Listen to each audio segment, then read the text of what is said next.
Hi guys, Stu here with Main Street Mower. We're answering a very common question, and that is, how do I push my time cutter?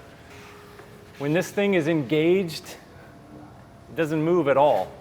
So say you're mowing and you run out of gas or you break something and you need to push this thing to a trailer or in your garage, you have to overcome two locking forces and able to roll this thing freely. The first is an electric brake. If you look right here on your drive cluster, you'll see that when your handles are out, you are in park. There's actually an electric brake that is engaging park. In order to take it out of park, you have to turn your key on, and then you have to bring your handle in to neutral. And you'll hear an electric whiz or whine as that motor takes the brake off.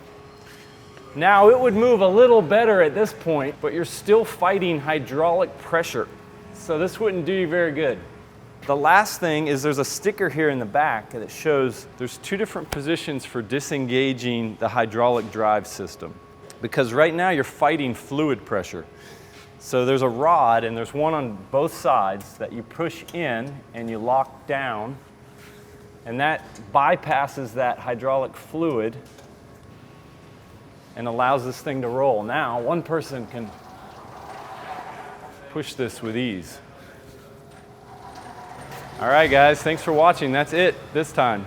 Send us more comments, send us more questions. We'll answer them in video form like this. Stay tuned. Thank you very much for watching.